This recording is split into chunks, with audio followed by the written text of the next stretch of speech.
Okay, நம்ம கடந்த வாரம் laws of kingdom of God, அதாவது பரலோக ராஜ்யத்துடைய சட்ட திட்டங்களை குறித்து நாம் தியானித்துக் கொண்டிருக்கிறோம். முதல் சட்டமாக என்ன சொன்னோம்? Law of harvest. Law of harvest, விளைச்சலின் விதி. ஓகேங்களா? கொடுங்கள் உங்களுக்கு கொடுக்கப்படும் அப்படின்ற வார்த்தையை நம்ம தியானித்தோம். அதே போல குறைவாக விதைப்பவர்கள் குறைவாக அறுவடை செய்வார்கள், நிறைவாக விதைப்பவர்கள் நிறைவாக அறுவடை செய்வார்கள் பார்த்தோம். அடுத்தது ஒருவர் நாவினால் எதை விதைக்கிறாரோ அதையே அவர் உண்பார், தம் பேச்சின் விளைவையே அவர் துய்த்தாக வேண்டும். அந்த வார்த்தையை குறித்து நம்ம தியானிச்சோம்.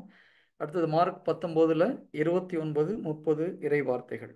இயேசு கிறிஸ்துக்காக நற்செய்திக்காக நாம் இதெல்லாம் விளக்குறோமோ 100 மடங்கு இம்மையிலும் மறுமையிலும் நாம் பெற்றுக்கொள்வோம், கூட இன்னல்களையும் பெற்றுக்கொள்வோம் சேர்த்து அதை நம்ம தியானிச்சிருந்தோம். Price the Lord. அதே போல யாரால் அதிகமாக மற்றவர்களுக்கு உதவி செய்ய முடியும் அப்படின்னு பார்க்கும்போது பணக்காரர்களை விட ஏழைகளுக்கு மற்றவர்களுக்கு அதிகமாக உதவி செய்ய முடியும். ஏன்னா ஜீசஸ் குவான்டிட்டியை பார்க்கறது கிடையாது, குவாலிட்டியை பார்க்குறார். எவ்வளோ பணம் கொடுத்தா நம்ம பார்க்கல, நம்மிடம் இருந்ததில் எவ்வளோ பர்சன்டேஜ் கொடுத்தோம்னா ஜீசஸ் பார்க்குறார். ஸோ அதனால் நம்ம பணம் வந்தால் உதவி செய்கிறேன், இப்போ என்கிட்ட பணம் இல்லை அதனால் உதவி செய்கிறேன்னு யாரும் சொல்ல முடியாது. நம்மிடம் இருப்பதில் நம்மால் முடிந்த அளவுக்கு மற்றவர்களுக்கு உதவி செய்வது மிக மிக அவசியம். Price the Lord.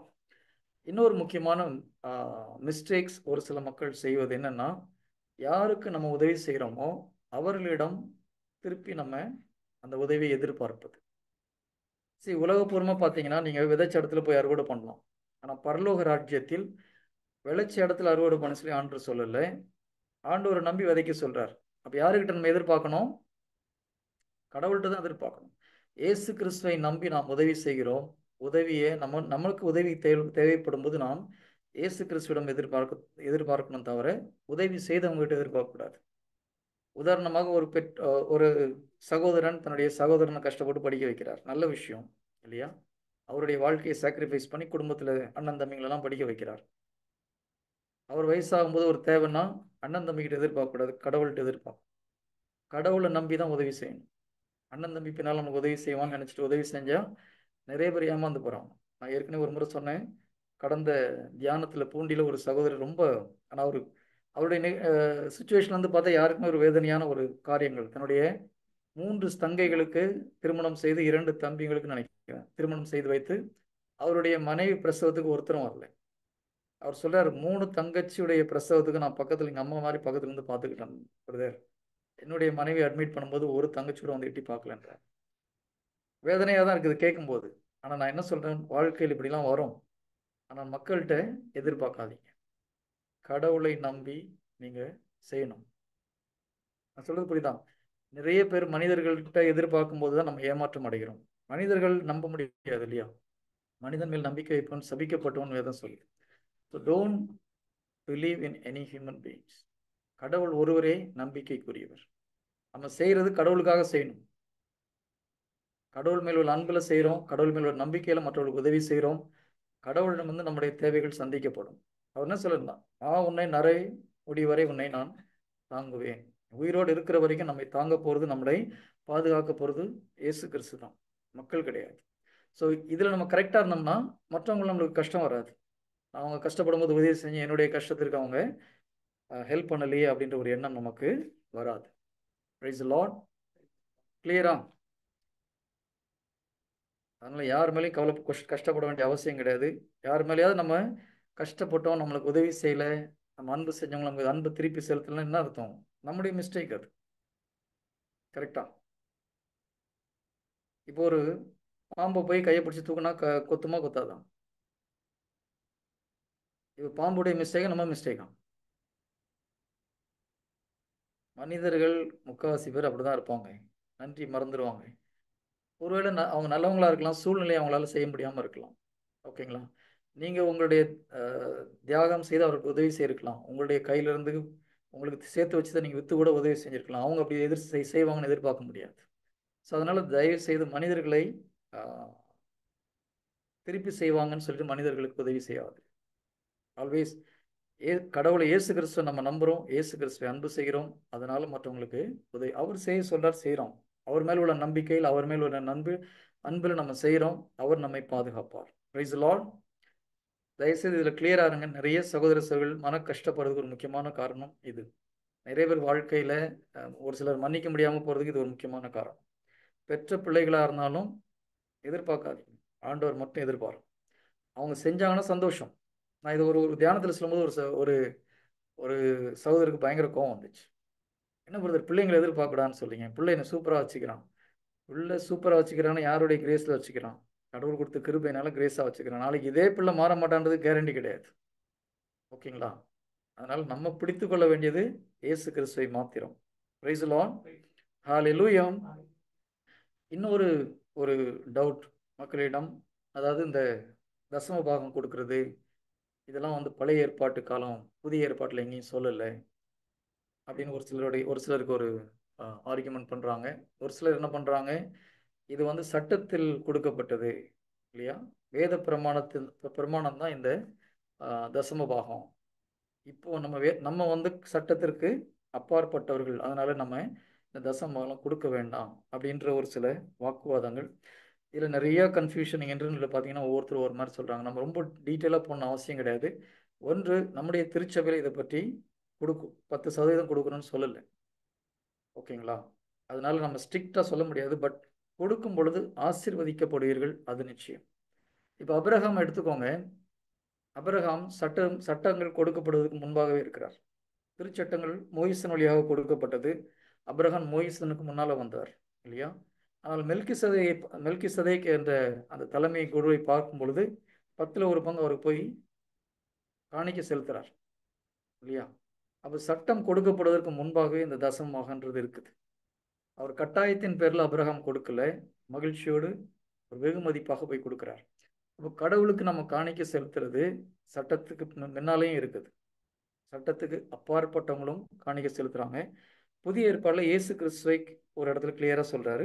மத்தேயு 23வது அதிகாரம் 23வது இறைவார்த்தை. மத்தேயு 23:23.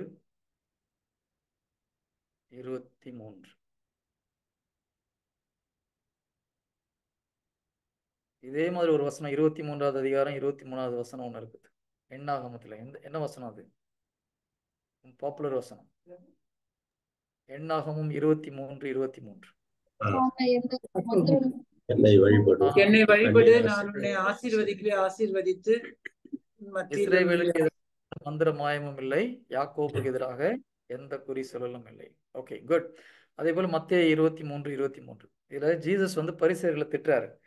வெளிவேடக்கார மறைநூல் அறிஞரே, பரிசேயரே, ஐயோ உங்களுக்கு கேடு! நீங்கள் புதினா, சோம்பு, சீரகம் ஆகியவற்றில் 10 பங்கை படைக்கிறீர்கள். ஆனால் திருச்சட்டத்தின் முக்கிய போதனைகளாகிய நீதி, இரக்கம், நம்பிக்கை ஆகியவற்றை கடைபிடிக்காமல் விட்டு விடுகிறீர்கள். இவற்றை கண்டிப்பாக கடைபிடிக்க வேண்டும், அவற்றையும் விட்டுவிடக்கூடாது. ஜீசஸ் என்ன சொல்றாரு?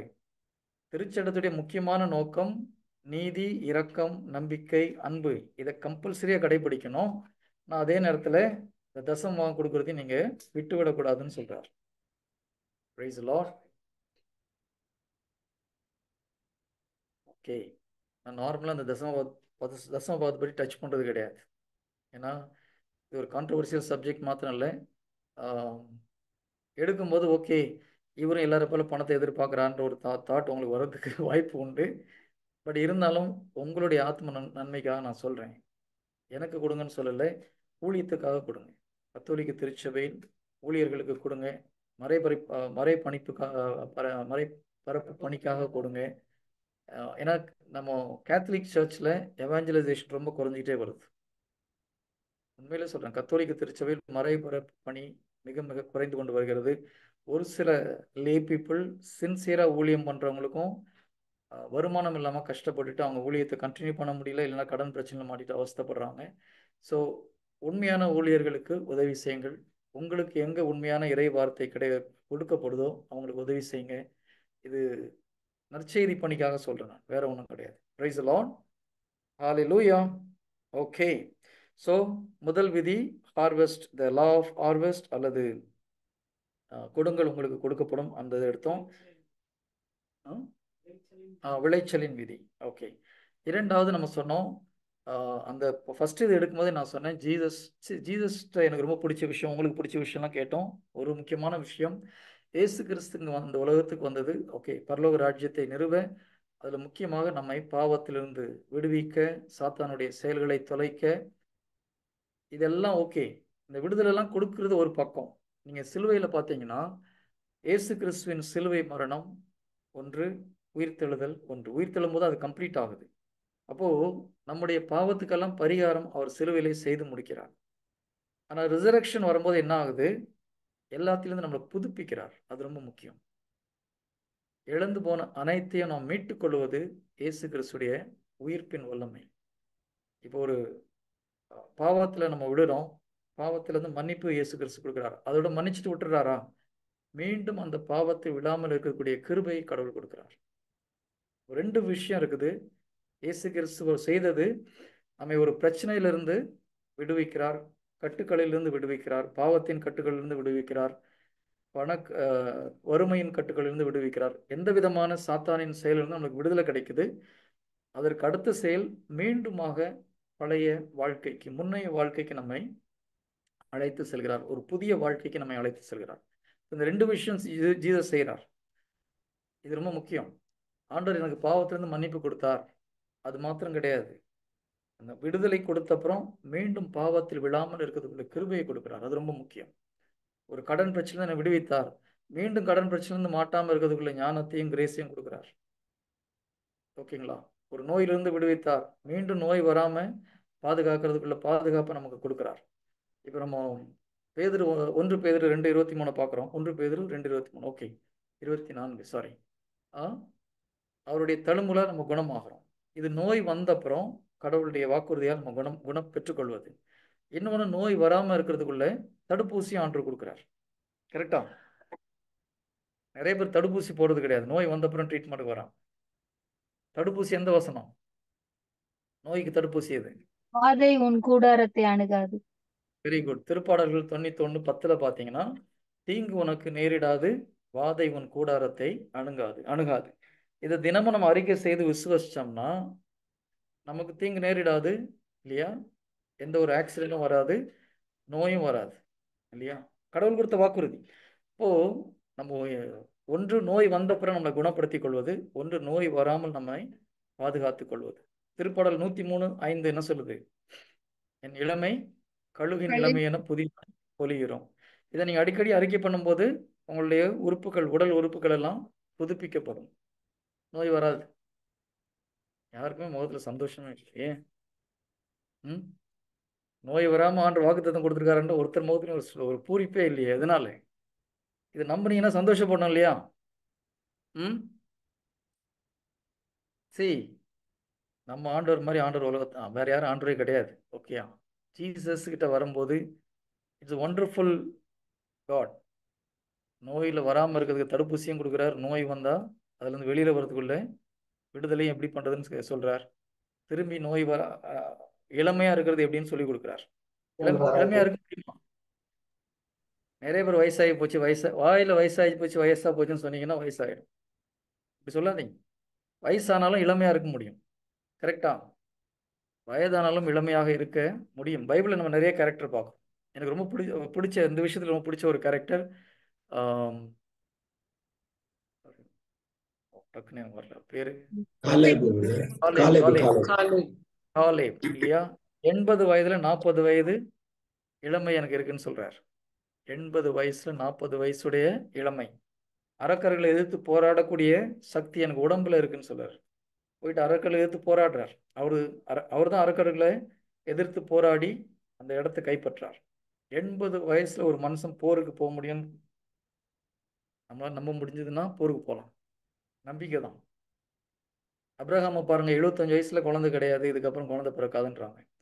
ஆனா ஒரு 99 வயசுல 100 வயசுல குழந்தை பிறக்குது. அதுக்கப்புறம் பார்த்தீங்கன்னா கிட்டத்தட்ட மறுபடியும் ஒரு திருமணம் செஞ்சு 140 வயசுல குழந்தையை பெற்றெடுக்கிறார். ஓகேங்களா? நம்ம பைபிள் அதிகமாக அதை ஃபோக்கஸ் பண்ணுறது கிடையாது. அப்புறம் இளமைக்கு கடவுளுடைய வார்த்தையை நீங்கள் நம்பும்போது இளமை புதுப்பிக்கப்படுகிறது. Price the Lord. நான் ஒரு 2 நாள் டிக்ளேர் பண்ணேன், ஆண்டவரே 30 வயசுல இளமை இப்போ எனக்கு 60 வயசுல கொடுக்கறதுக்காக நன்றி. டிக்ளேர் பண்ணா நடக்கும். என் ஒய்ஃப் பார்க்குறாங்க, ஆஹா எனக்கு தெரியாம ஒரு ஆமென் ப்ரேயர் ஆமென் உண்மை பண்ண முடியும். விசுவசித்தால் கூடும், எல்லாம் கூடும். ஜீசஸ் கொடுத்த ஒரு blank செக் இல்லையா? விசுவசிப்பவனுக்கு எல்லாம் கூடும். அதில் ஏதாவது கண்டிஷன் கொடுத்தாரா? ஒன்றும் கிடையாது. நீ நம்புனா கடவுளுடைய திட்டத்திற்கு உகந்ததா இருக்கணும், அவ்வளவுதான். So if you believe everything is possible. விசுவசிப்பவனுக்கு எல்லாம் கூடும். உங்களால் நம்ம 30 வயசுல இருந்த சக்தி நான் 60 வயசுல இருக்கணும் அப்படின்னு நீங்கள் விசுவசித்தீங்கன்னா முடியும். கையில் உங்கள் கையில் தான் இருக்குது. Praise the lord. Hallelujah. Okay, அப்போ இயேசு கிறிஸ்துடைய இந்த restoration is very very important. இதுதான் லா ஆஃப் ரெஸ்டரேஷன். மீண்டும் நம்முடைய வாழ்க்கையை மறுசீரமைப்பது. தமிழில் எக்ஸாக்ட் வேர்டு மறுசீரமைத்தல். லா ஆஃப் ரெஸ்டரேஷன், மறுசீரமைப்பு சட்டம். இதில் மத்தேயு 17வது அதிகாரம் 11வது இறைவார்த்தை. மத்தேயு 17:11. அதில் ஜீசஸ் ரெஃபர் பண்ணுறாரு. மத்தேயு 17:11.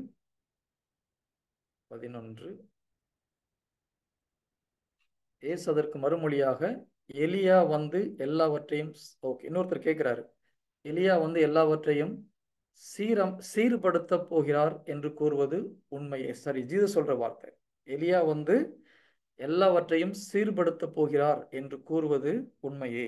ஆங்கிலத்துல சீர்படுத்துறதுன்னு சொல்லல. And Jesus answered and said unto him, Elias truly shall first come and restore all things. ரெஸ்டோர்னா எல்லாவற்றையும் முன்னிலையில இருந்த நிலைமைக்கு திரும்ப கொண்டு செல்வது. ஆதாம் ஏவாளை படைக்கும் பொழுது ஆண்டவர் எவ்வளவு ஒரு பரிசுத்தமா நம்மை படைத்தாரோ அந்த நிலைமைக்கு நம்மை அழைத்து செல்வது. யார் அது? யாரோ ஒரு சகோதரி நீங்க எங்க இருக்கிறீங்கன்னு போட்டிருக்கு சொல்றாங்க. ஆண்டவருக்கு நன்றி. Okay, glory to God. Okay, உள்ளத்திலும் உடலிலும் கடவுளுடைய கிருபையினால் எங்க இருக்க முடியும்? ஆண்டவருக்கு நன்றி. Okay, good. ஸோ இந்த restoration is very very important. Jesus want to restore back. இந்த உலகம் படைக்கப்படும் பொழுது பெர்ஃபெக்டா ஆண்டவர் படைச்சிருந்தார். மனிதனுடைய பாவத்தினால எல்லாம் சீரழிந்து போனது. உண்மையிலே இயேசு கிறிஸ்து வந்து அதை மீண்டும் மீட்டதோடு மட்டுமில்லை, திரும்பி அதை முன்னைய நிலையை விட சிறந்த ஒரு நிலைக்கு ஆண்டவர் கொண்டு வரார். அதுதான் முக்கியம். இப்போ ஆதாம் ஏவாளை பாருங்க, ஸ்பிரிட் சோல் பாடி பெர்ஃபெக்டா படைச்சார். ஜீசஸ் வந்து என்ன பண்றாரு, நம்முடைய ஸ்பிரிட்டை பெர்ஃபெக்ட் ஆக்கி அதை சீல் பண்ணிட்டு போறார். ஒரு ஸ்டெப் எக்ஸ்ட்ரா. ஆதாமுடைய ஸ்பிரிட் சீல் பண்ண மாதிரி பைபிள் எங்கேயும் இல்லை. அவருடைய ஆதாமுடைய ஸ்பிரிட்டை சீல் பண்ணியிருந்தான்னா ஆதாம் பாவத்திலே வந்திருக்க மாட்டார் இல்லையா? ஆனால் நம்முடைய ஸ்பிரிட்டை ஜீசஸ் சீல் பண்ணிட்டு போறார் பரிசுத்தாவின் உதவியோடு.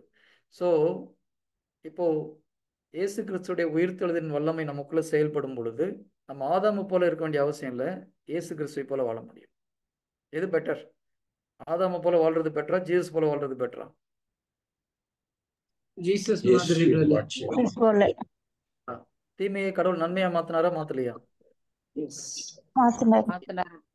அப்ப Jesus will restore everything back. அதுதான் இந்த மறுசீரமைப்பு சட்டம் அல்லது லா ஆஃப் ரெஸ்டரேஷன். யோவேல் 2வது அதிகாரம் 25வது இறைவார்த்தை. யோவேல் 2:25.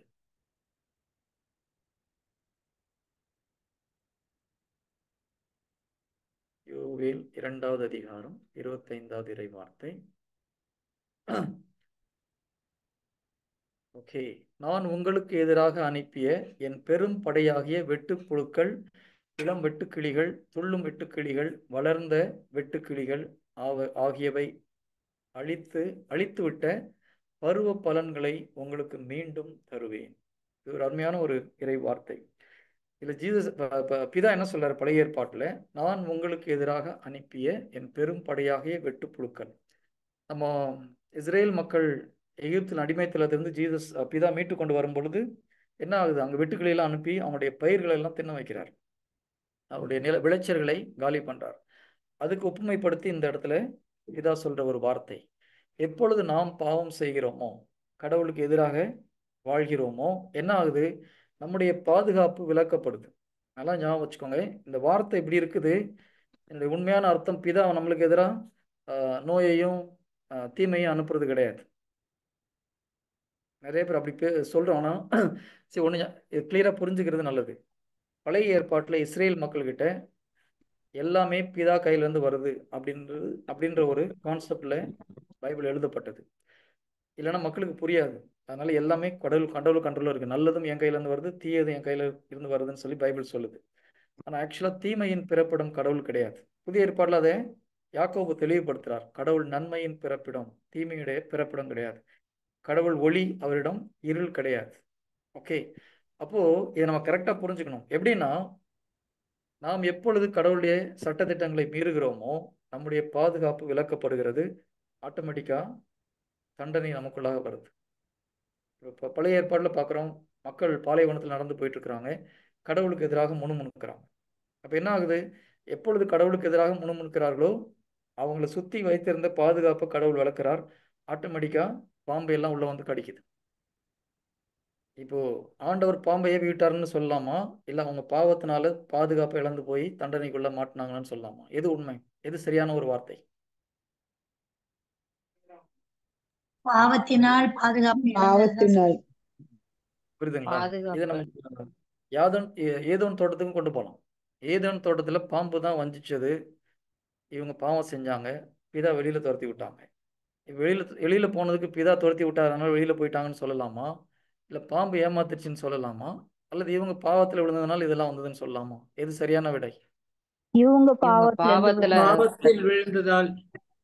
புரியுதுங்களா? அப்போ நம்முடைய வாழ்க்கையில் ஒரு பிரச்சனை வருதுன்னா, நாம் இறை வார்த்தைக்கு முரண்பாடாக காரியங்களை செய்யும் பொழுது நாம் கடவுளுடைய பாதுகாப்பை இழந்து போகிறோம். சாத்தான் அந்த பிரச்சனையை நமக்குள்ளே கொண்டு வந்து நம்முடைய குடும்பத்தை சீரழிக்கிறான், நம்முடைய உடல் நலத்தை சீரழிக்கிறான், நம்முடைய பொருளாதாரத்தை சீரழிக்கிறான். இப்போ நம்ம என்ன சொல்கிறோம்? சாத்தான் செஞ்சுட்டான்றோம். சாத்தான் மிஸ்டேக்கா, நம்ம மிஸ்டேக்கா? இல்லை கடவுள் நம்மளை தண்டிச்சிட்டாரா?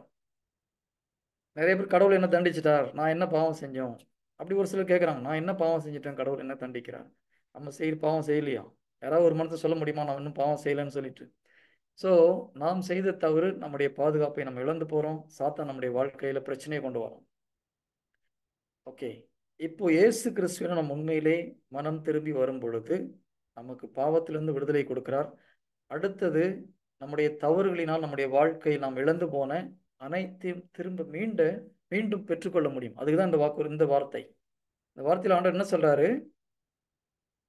நீங்க என்னென்னலாம் இழந்து போனீங்களோ, பல வகையான பிரச்சனைகளினால் நீங்கள் இந்த வெட்டுக்கிளி இதெல்லாம் வந்து துன்பங்களை குறிக்குது. அது பண கஷ்டமா இருக்கலாம், நோயா இருக்கலாம், வேலை இல்லாத பிரச்சனையா இருக்கலாம், குடும்பத்தில் சமாதானம் இல்லாமல் இருக்கலாம். விதவிதமான பிரச்சனைகள் நீங்க இருந்தாலும் ஆண்டவரிடம் திரும்பி வரும் பொழுது அந்த பிரச்சனையை ஆண்டவர் ஸ்டாப் பண்றார். அடுத்தது அழித்து விடப்பட்ட பருவ பலன்களை உங்களுக்கு மீண்டும் தருவேன். நீங்க இழந்து போன எல்லாவற்றையும் திரும்ப பெற்றுக்கொள்ள முடியும். இது ஒரு மிக மிக அருமையான ஒரு வாக்குறுதி. ஸோ இதை நம்பி நீங்க ஜெபிச்சிங்கன்னா உண்மையிலே உங்களுடைய எதையெல்லாம் நீங்கள் நம்முடைய தவறுகளால் இழந்து போனோமோ அது அனைத்தையும் நீங்கள் திரும்ப பெற்றுக்கொள்ள முடியும்.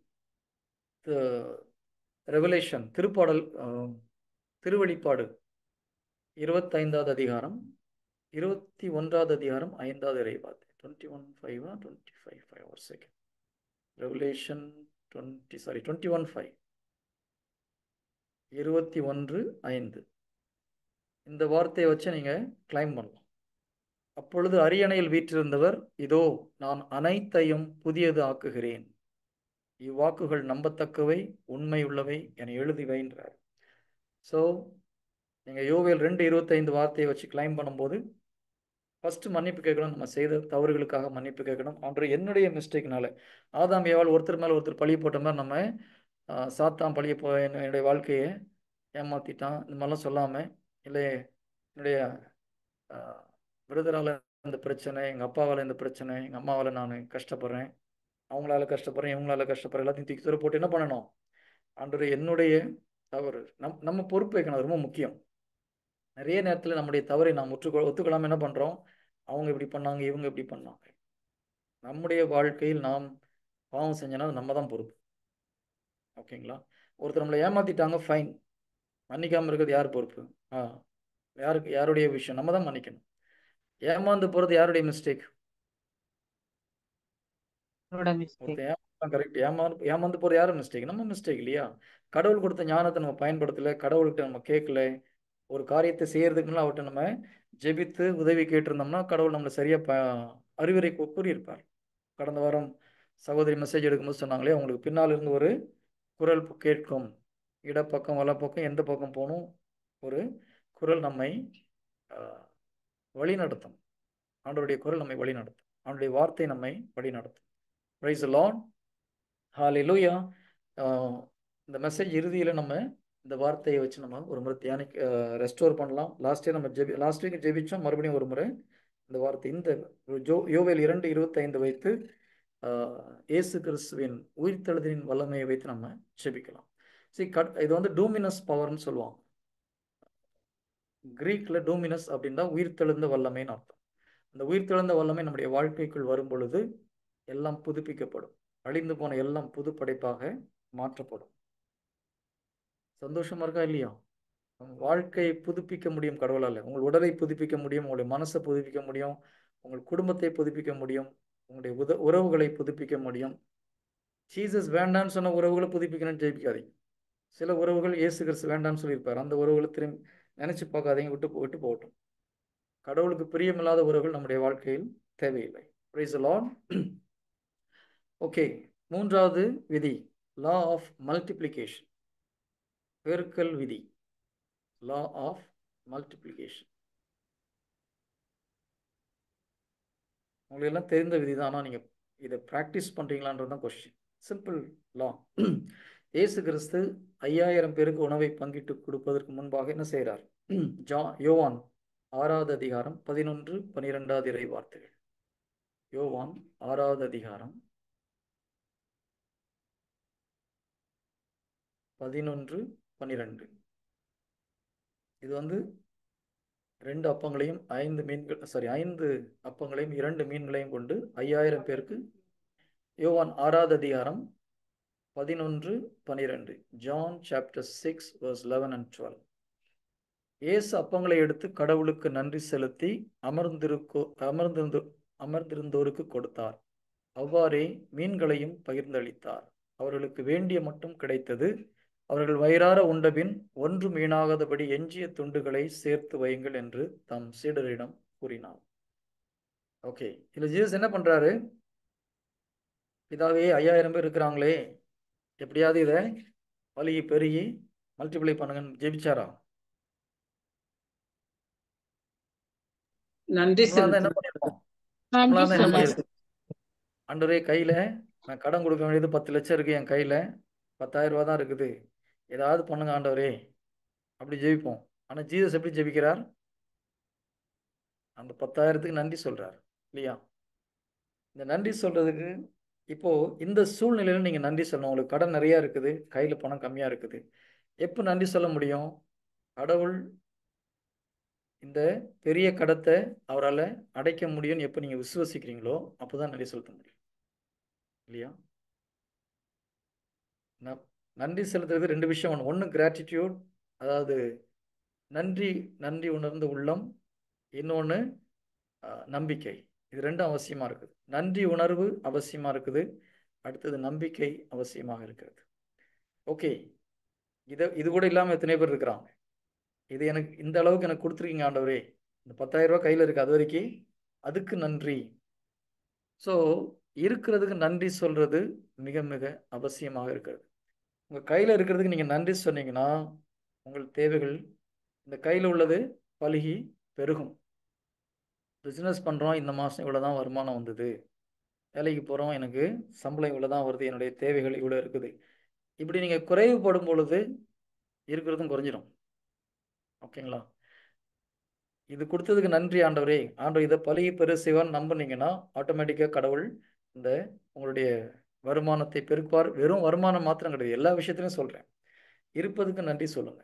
ஒரு வீட்டில் ஒரு அமைதியான சூழ்நிலை, இந்த அமைதியை கொடுத்ததுக்கு நன்றி சொல்லுங்க. மற்ற அமைதி இல்லாத பிரச்சனைகள் எல்லாம் கிளியர் ஆகும். இந்த உடல்நிலை நிலையை கொடுத்ததுக்கு நன்றி ஆண்டவரே, இத்தனை வயசுல எனக்கு வேலை செய்ய முடியுது நன்றி. நல்ல கால் கையில் கொடுத்ததுக்கு நன்றி சொல்லுங்க. ஏதாவது ஒரு பிரச்சனை இருந்தால் அதுவும் கிளியர் ஆகும். Price the Lord. இதை நம்ம செய்கிறோமா? எல்லாத்துக்கும் நன்றி உணர்வோடு நன்றி செலுத்துங்க. 2 விஷயம் வேணும். ஒன்று நன்றி உணர்வோடு சொல்லணும், இன்னொன்று நம்பிக்கையோடு சொல்லணும். 2 முக்கியம். Gratitude is very very important. Faith is also very very important. நிறைய பேருக்கு கிராட்டிடியூட் இல்லாமல் போகுது. கடவுள் செய்த சிலர் சாட்சி சொல்லும்போது நம்ம முதல்ல ஸ்டார்டிங்லாம் யோசிச்சிருக்கேன், ஏன்னா இதுக்கெல்லாம் வந்து சாட்சி சொல்கிறாங்க. விசா கிடைச்சதுக்கு நன்றி, அப்புறம் ஊரில் வெக்கேஷன் போகிறதுக்கு லீவ் கிடைச்சதுக்கு நன்றி. நான் ஸ்டார்டிங்கில் இதுக்கெல்லாம் போய் ஏன் சொல்கிறாங்க? ஆனால் அப்படி யார் வந்து சின்ன சின்ன விஷயத்துக்கு நன்றி சொல்கிறாங்களோ அவங்க பெரிய விஷயத்தை ஈஸியாக பெற்றுக்கொள்வார். யார் சிறிய சிறிய காரியங்களுக்கு நன்றி சொல்கிறதுக்கு மனசு வருதோ அவர்கள் பெரிய பெரிய அற்புதங்களை மிக எளிதாக பெற்றுக்கொள்வார்கள். நமக்கு ஏதாவது பெருசாக லாட்ரி சீட்டில் விழுந்தால் தான் நன்றி சொல்லி நம்ம நினச்சிட்டு இருந்தோம்னா ஒன்றும் விடாது. நான் ஸ்டார்டிங்கில் அப்படி இருந்திருக்கிறேன். ஏதாவது பெருசாக நடக்கட்டும், அப்போ நம்ம போய் சாட்சி சொல்லலாம். சின்ன சின்ன விஷயத்துக்கு நம்ம சாட்சி சொல்ல ஆரம்பிச்சோன்னா பெரிய பெரிய காரியங்கள் நம்ம வாழ்க்கையில் ஆட்டோமேட்டிக்காக நடக்கும். எத்தனை பேர் அப்படி இருந்திருக்கிறீங்க? ஏதாவது பெருசாக நடந்தால் சாட்சி சொல்லலாம், சின்ன சின்ன விஷயத்தான் சாட்சி சொல்ல வேண்டாம்னு சொல்லிட்டு உண்மையாக சொல்லுங்க. அப்படி நிறைய பேர் என்ன நான் நம்ம டைம் நிறைய நினைச்சிருக்கேன் பேர் பிரதர். அப்படிதான் நான் நினைச்சேன் நினைச்சிருக்கேன். பிரதர். ஓகே, இப்போ அப்படி கிடையாது. சிறிய சிறிய காரியங்கள் ஆண்டுக்கு நன்றி சொல்லுங்க, சின்ன சின்ன காரியத்துக்கு நன்றி சொல்லுங்க. ஓகேங்களா? ஏன்னா அது அது கிடைக்கலன்னா அது சின்ன காரியமா இருக்காது, பெரிய காரியமா. ஒரு கால் இல்லாதவங்களுக்கு தான் அதனுடைய அருமை எவ்வளோன்னு தெரியும் இல்லையா? நமக்கு கால் இருக்கும்போது இன்னும் அது பெருசாக நமக்கு தெரியுமா? ஒரு கண்ணு போச்சுன்னா கண்ணுடைய அருமை என்னன்னு தெரியும். அது இருக்கிறதுனால நம்ம அதை டேக் இட் ஃபார் கிராண்டட். நான் அந்த எக்ஸாம்பிள் நான் நிறைய முறை என் வாழ்க்கை நடந்தது சொல்லியிருக்கேன். நான் இன்னொரு முறை சொல்கிறேன். நான் துபாயில் ஒரு 10-15 வருஷத்துக்கு முன்னால் இருக்கும்போது ஒரு நாள் ஐ திங்க் கொஞ்சம் சீக்கிரமாக மத்தியானம் ஆஃப் டே அன்னைக்கு நான் வீட்டுக்கு வரும்போது ஒரு 3 மணி 3:30 ஆயிடுச்சு. நல்ல பசி. ஸோ உள்ள எங்கள் வீட்டில் வந்து அண்டர் கிரவுண்ட் பார்க்கிங் இருந்தது. சீக்கிரம் காரை பார்க் பண்ணிட்டு சாப்பிட போகணும்னு சொல்லிட்டு வந்து என் பார்க்கிங்கில் போட போகிறேன். கரெக்டாக அப்போ பார்த்து என்னுடைய பார்க்கிங்கில் வேறு யாரோ ஒருத்தர் கார் பார்க் பண்ணிட்டு போயிருக்காரு. எனக்கு பயங்கர கோவம். பசி வரும்போது கோவம் நிறையா வரும் கொஞ்சம். நம்ம கட்டுப்படுத்தலைன்னா கோவம் ஜாஸ்தியாக வரும். ஸோ அந்த நேரத்தில் நான் கோவத்தில் ஹாரன் அடிக்கிறேன். வாட்ச்மேனையும் காணோம், அந்த காருக்காரரையும் காணோம். அப்புறம் மறுபடியும் கார் எடுத்து மேலே போயிட்டு வாட்ச்மேனை போய் பார்த்து அவர்கிட்ட போய் கொஞ்சம் கோவமாகவே சொன்னேன், என்னுடைய இதில் யாரோ ஒருத்தர் பார்க் பண்ணியிருக்காங்க. அவர் தெரியலையே அப்படின்னாரு. திரும்பியும் ஒரு 2 முறை சுற்றிட்டு அப்புறம் திரும்பி வந்து பார்க்கும்போது அந்த கார் வண்டி எடுத்துகிட்டு போயிட்டார். போய் பார்க் பண்ணும்போது என்ன அறியாமல், ஆண்டவரே இந்த பார்க்கிங்க்கு ரொம்ப நன்றி ஆண்டவரே என்ன. அது வரைக்கும் என் வாழ்க்கையில் பார்க்கிங் கிடச்சதுக்கு நன்றின்னு, எங்கள் வீட்டில் பார்க்கிங் போட்டதுக்கு நன்றின்னு சொன்னதே கிடையாது. புரியுதுங்களா? ஏன் சொன்னது கிடையாது? என்னுடைய ரிசர்வ் பார்க்கிங் அது எனக்கு தான் சொந்தம். அதனால் அதில் பார்க் பண்ணும்போது நன்றி சொல்கிறதே கிடையாது. அதுலேருந்து வாழ்க்கையில் எங்கே பார்க்கிங் போட்டாலும் ஆட்டோமேட்டிக்காக வாயிலேருந்து நன்றி வருது. புரியுதுங்களா? ஒன்று இல்லாமல் போகும்போது நமக்கு அதனுடைய வேல்யூ என்னன்னு தெரியுது. கடவுளுடைய கிருபையில் தான் அந்த பார்க்கிங் நமக்கு கிடைக்குதுன்னு தெரியுது. அதே போல தான் நம்ம வாழ்க்கையில் கடவுள் எவ்வளோ நன்மைகளை செய்கிறார். நம்ம அது கையில் இருக்கிற வரைக்கும் அதுக்கு நன்றி சொல்கிறது கிடையாது. அது கையை விட்டு போன அப்புறம் ஐயோன்னு மிஸ் பண்ணுறோம். Price the Lord. அப்படி இல்லாமல் சின்ன சின்ன காரியங்களுக்கு கடவுளுக்கு நன்றி செலுத்துங்க. உயிரோடு இருக்கிறதுக்கு நன்றி செலுத்துங்க. பேச முடிகிறதுக்கு நன்றி செலுத்தலாம். படிக்க முடிகிறதுக்கு நன்றி செலுத்தலாம். படிக்கிறதுக்குள்ள ஞானத்தை கொடுத்ததுக்கு நன்றி. பைபிள் படித்தாலும் நிறைய பேருக்கு புரிய மாட்டேங்குது, நம்மளுக்கு புரியறதுக்கு ஒரு ஞானத்தை கொடுத்துருக்காரு. அதுக்கு இந்த மாதிரி சின்ன சின்ன காரியங்களுக்கு நன்றி செலுத்தும் பொழுது பெரிய பெரிய காரியங்கள் மிக சாதாரணமாக நம்ம வாழ்க்கையில் நடக்கும். மத்தேயு 15வது அதிகாரம் 35வது இறைவார்த்தை. மத்தேயு 15:35. 15:35.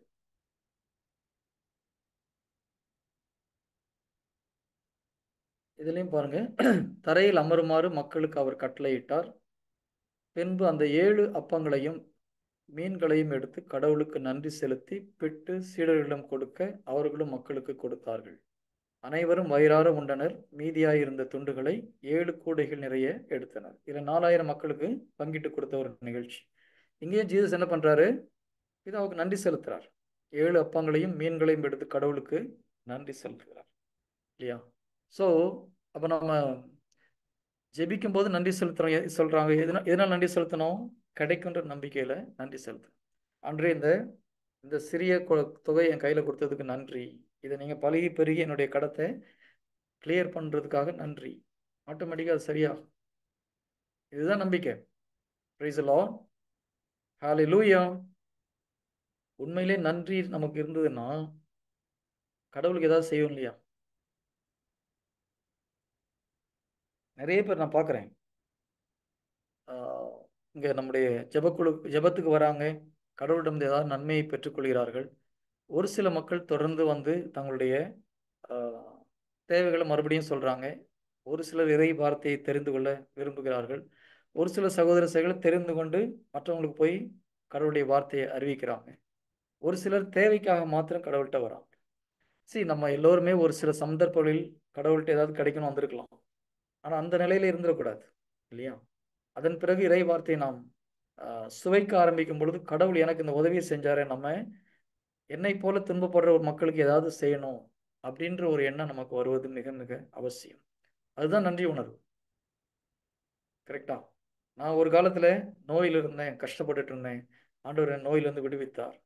என்னால் முடிந்த அளவுக்கு இந்த நோயில் இருக்கிறவங்களுக்கு போய் ஏதாவது உதவி செய்யணும், அல்லது இந்த ஜெபத்துக்காவது கூட்டு வந்து விட்டாலும் பரவாயில்ல, ஏதாவது ஒன்று செய்யணும் இல்லையா?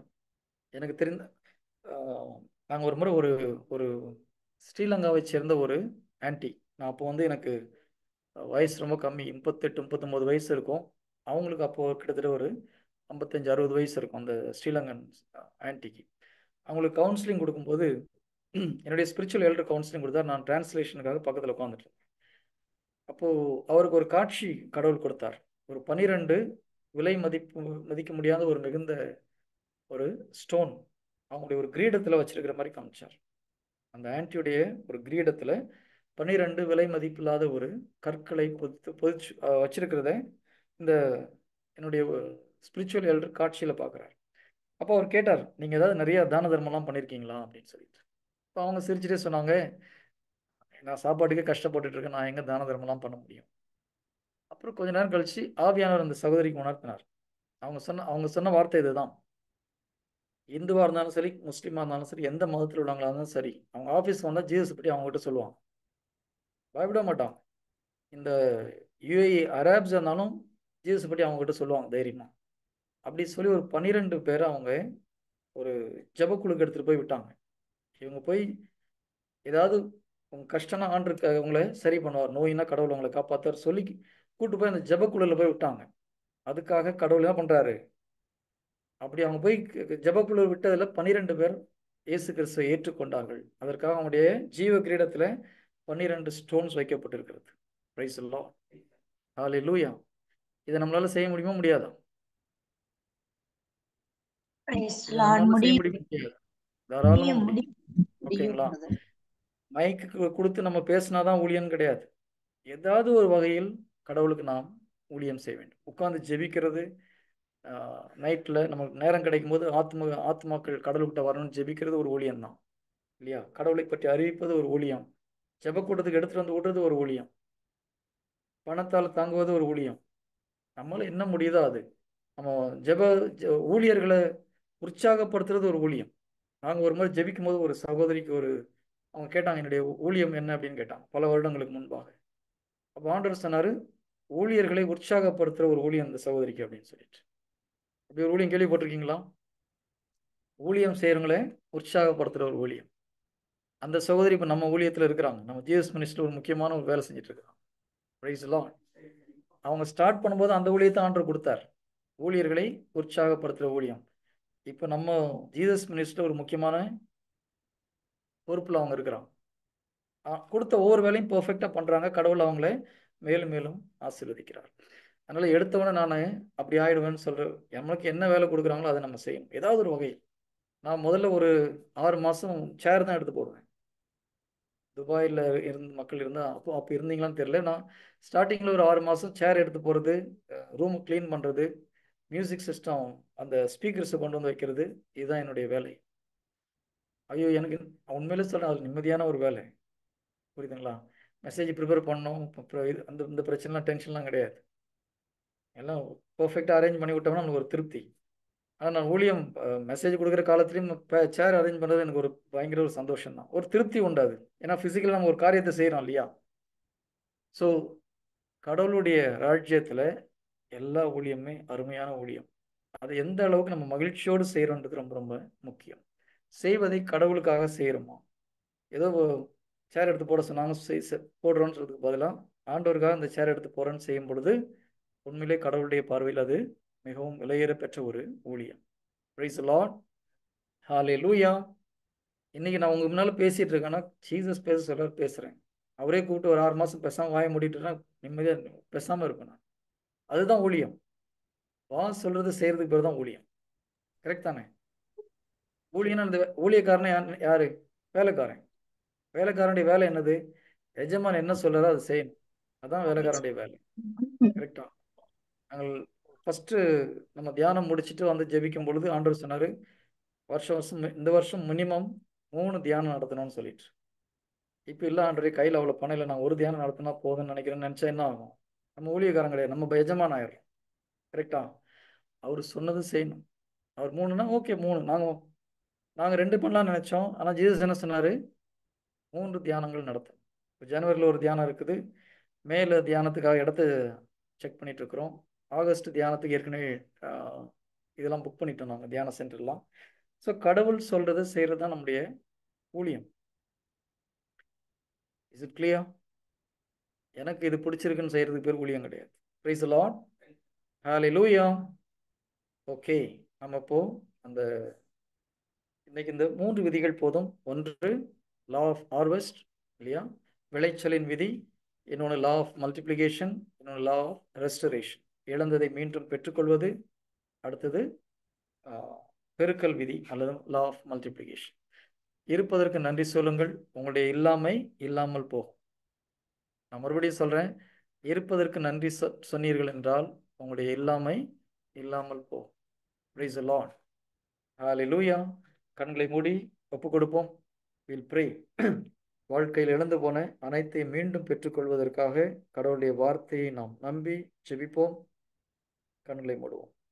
ஒரு சில நிமிடம் உங்களுடைய வாழ்க்கையில் இறை வார்த்தைக்கு முரண்பாடாக, கடவுளுடைய விருப்பத்துக்கு முரண்பாடாக செய்த காரியங்களுக்காக மன்னிப்பு கேட்போம்.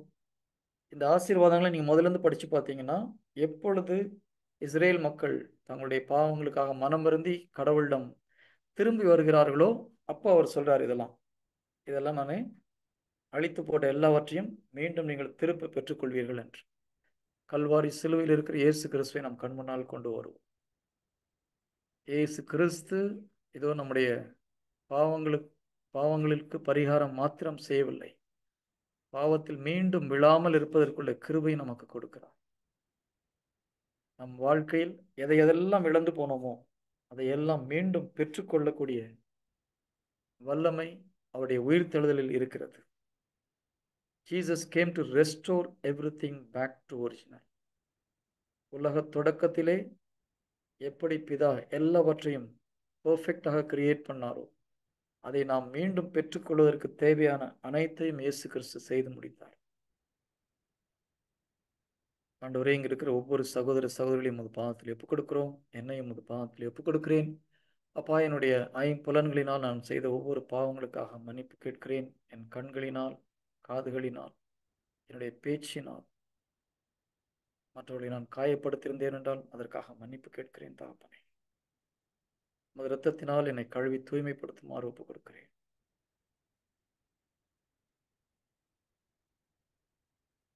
உண்மையான மன வருத்தத்தோடு ஆண்டு ஒப்புக் கொடுங்க. ஒரு சிலர் நீங்க கண்ணை திறந்து வேடிக்கை பார்த்துட்டு இருக்கிறீங்க. Close your eyes. முடிஞ்சா நீங்க மைக் ஆன் பண்ணி கூட ஒப்புக் கொடுக்கலாம். எல்லோரும் சேர்ந்து உண்மையான இந்த வாக்குறுதி, யார் உண்மையிலே மனம் வருந்தி கடவுளோட மன்னிப்பு கேட்டு இந்த பாவத்தை நீ செய்ய மாட்டான்னு யார் திரும்பி வராங்களோ அவங்களுக்கு கொடுக்கப்பட்ட வாக்குறுதி. சும்மா நம்ம வாக்குறுதி மட்டும் பிடிச்சி கேட்டா கிடைக்காது. You have to come back to Jesus with a broken heart. உள்ளம் குத்தப்பட்டவர்களாக, இதோ பேதுருடைய மெசேஜை கேட்டு மக்கள் உள்ளம் குத்தப்பட்டவர்களாக நாங்கள் என்ன செய்ய வேண்டும் என்று கேட்டாங்க. உங்கள் வாழ்க்கை மீண்டும் சீரமைக்கப்பட வேண்டும், கட்டி எழுப்பப்பட வேண்டும். இழந்து போனதை நீங்கள் திரும்ப பெற்றுக்கொள்ளணும்னா உண்மையான மனஸ்தாபத்தோடு ஆண்டவரிடம் வாங்க. திரும்பி இந்த பாவத்தில் செய்ய மாட்டேன்னு சொல்லி ஒப்புக்கொடுங்க. கடவுள் உங்கள் வாழ்க்கையை மாற்றுவான். ஆண்டவரே, இதோ என்னுடைய சிந்தனைகளை உங்கள் பாதத்தில் ஒப்புக் கொடுக்கிறேன். என்னுடைய சிந்தனைகளால் நான் செய்த ஒவ்வொரு பாவங்களுக்காக கேட்கிறேன். என்னுடைய conscious, subconscious minds, conscious mind உமது பாதத்தில் ஒப்புக் கொடுக்கிறேன்.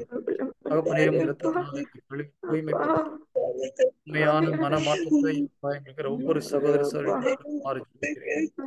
நிறைய நீர் கிரியை செய்வதற்காக நன்றி. Thank you holy spirit. அப்பா, மனமாற்றத்தை நீர் கொடுத்து கொண்டிருப்பதற்காக நன்றி செலுத்துகிறேன். தன்னுடைய பாவங்களுக்காக, தங்களுடைய தவறுகளுக்காக, மீறுதல்களுக்காக அப்பா, உண்மையிலே மனமாற்றத்தை நீர் கொடுப்பதற்காக நன்றி செலுத்துகிறேன். Thank you holy spirit.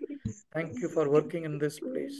Thank you my God. Thank you ஆண்டவரே. தன்னுடைய பாவத்தை மறைப்பவன் வாழ்வடைய மாட்டான், அதை அறிக்கை செய்து விட்டு விடுவனும் வாழ்வடைவான் என்று கூறினீரே. தங்கள் பாவங்களை அறிக்கை செய்து உண்மையிலே மனமாற்றத்திற்காக ஜெபிக்கிற ஒவ்வொரு சகோதர சகோதரிகளும் ஒப்புக் கொடுக்கிறோம்.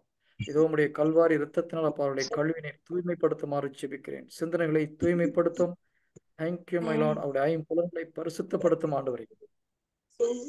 இதோ சிலுவை மரணத்தினால் நீர் பட்ட ஒவ்வொரு வேதனைகள், உடைய உடல் உறுப்புகளில் பட்ட வேதனைகள், அதனால் எங்களுக்கு கிடைத்த grace, let that grace come upon each and everyone in this place, my Lord. இதோ கல்வாரியிலே நீர் நொறுக்கப்படும் பொழுது, கெத்செமனிலே நீர் நொறுக்கப்படும் பொழுது ஆண்டவரே, நீர் மிகுந்த மன வேதனைக்குள்ளாக, நெருக்கடிக்குள்ளானீர் ஆண்டவரே. அந்த கிருபை எங்கள் ஒவ்வொரு மேலும் இறங்கி வரட்டும். எங்கள் மனதை நீர் புதுப்பிக்குமாறு ஜெபிக்கிறேன், பரிசுத்தப்படுத்துமாறு ஜெபிக்கிறேன் ஆண்டவரே. Thank you Jesus. தேங்க்யூ. உம்முடைய சிலுவை மரணத்தின் கிருபை ஒவ்வொரு மேலும் இறங்கி வருவதற்காக நன்றி செலுத்துகிறேன். Holy, holy, holy, Lord, I come to the highest level of holiness. I use the faith of Abraham and the anointing of John the Baptist. Upon நீர் கொடுத்த இதோ இந்த ஒயிட் ஸ்டோன் என்ற கிஃப்டை பயன்படுத்தி, by the power of resurrection, power of Jesus, இதோ இங்க இருக்கிற ஒவ்வொரு சகோதரர்களுடைய வாழ்க்கையும் அப்பா நீர் ரெஸ்டோர் செய்யுமாறு ஜெபிக்கிறேன். Let everything be restored back to the original. இதோ நான் அனைத்தையும் புதிதாக்குகிறேன் என்று கூறினீரே. Let everything become new in their life, my Lord. இழந்து போன மகிழ்ச்சி, இழந்து போன உடல் சுகம் அனைத்தையும் பெற்றுக்கொள்ள நீர் கிருபை செய்வதற்காக நன்றி. Let your resurrection flow through their life. இழந்து போன சமாதானம், இழந்து போன குடும்பத்தில் உள்ள இதோ சமாதானங்கள், let them restored back, my Lord. Let them restore, the family be restored back. குடும்பத்தில் வந்த பிரிவுகள் இயேசு கிறிஸ்து நாமத்தில் நீங்கி போகட்டும். Thank you, my Lord. Thank you, Jesus. கணவன் மனைவிக்குள்ளாக வந்த கருத்து வேற்றுமைகள் இயேசு கிறிஸ்து நாமத்தில் மறைந்து போகட்டும். குழந்தைகளுக்குள்ளாக, பெற்றோர்களுக்குள்ளாக வந்த எல்லா கருத்து வேற்றுகளும் இயேசு கிறிஸ்து நாமத்தில் மறைந்து போகட்டும் ஆண்டவரே. Thank you, my Lord. Let every relationship be restored completely by the luminous power of Jesus. Thank you, Jesus. Thank you, my Lord. இதோ நீங்கள் அனைத்தையும் திரும்ப பெற்றுக்கொள்வீர்கள் என்று வாக்குத்தத்தம் கொடுத்தீர். அதற்காக நன்றி செலுத்துகிறேன். யோவேல் 2:25 பிரகாரம் முன்னைய நன்னிலைக்கு உங்களை கொண்டு வருவேன் என்று கூறியதற்காக நன்றி தகப்பனே. எங்களுடைய தவறுகளினால் நாங்கள் இழந்து போன அனைத்தையும் திரும்ப பெற்றுக்கொள்வதற்காக நன்றி. Thank you, Jesus. By your resurrection power, let each and everyone in this place, அவங்களுடைய வாழ்க்கையில் அவர்கள் இழந்து போன அனைத்தையும், சொத்துக்கள், நிலபலன்கள் அனைத்தையும், let them get it back, my Lord. Let everything be restored back in the name of Jesus. இழந்து போன வேலைகள் இதோ இயேசு கிறிஸ்துவ நாமத்தில் திரும்ப பெற்றுக்கொள்வதற்காக நன்றி ஆண்டவரே. Thank you, my Lord. Thank you. பயனில்லாமல் கழித்த நாட்கள், இதோ அன்யூஸ்ட் வேஸ்டான நாட்களை அப்பா நீர் மீண்டும் நல்ல நாட்களாக திரும்ப பெற்றுக் கொடுப்பதற்காக நன்றி. வேஸ்டான காலங்களை மீண்டும் ஆண்டவரே நீர் ரெஸ்டோர் பண்ணுவதற்காக நன்றி ஆண்டவரே. எவ்ரி அன்ப்ரொடக்டிவ் டேஸ் அதையெல்லாம் அப்பா ப்ரொடக்டிவ் டேஸாக நீர் மாற்றி கொடுப்பதற்காக நன்றி செலுத்துகிறோம். இழந்து போன காலங்களை நீர் திரும்ப பெற்றுக் கொடுப்பதற்காக நன்றி. இழந்து போன வாய்ப்புகளை மீண்டும் பெற்றுக் கொடுப்பதற்காக நன்றி செலுத்துகிறேன் ஆண்டவரே. Thank you holy spirit. ஆண்டவரே, எங்கள் மூலம் இதோ நீர் கொண்டு வர நினைத்த ஆத்மாக்கள், நாங்கள் எங்களுடைய தவறுகளினால் நாங்கள் இழந்து போன எல்லா ஆத்மாக்களையும் we are restoring back, my Lord. இதோ என்னுடைய தவறுகளினால் நான் இழந்து போன ஒவ்வொரு ஆத்மாக்களையும் இயேசு கிறிஸ்துவ நாமத்தில் சுதந்திரித்துக் கொள்கிறேன். Let everything be restored back in the name of Jesus. Thank you, my Lord. Thank you, Jesus. நாங்கள் செய்ய தவறிய ஒவ்வொரு காரியங்களுக்காக மன்னிப்பு கேட்கிறோம். அவையெல்லாம் ரெஸ்டோர் ஆகட்டும். Thank you, Jesus. Thank you, my Lord. Thank you. We ask this in the mighty name of Jesus. Amen. Praise the Lord.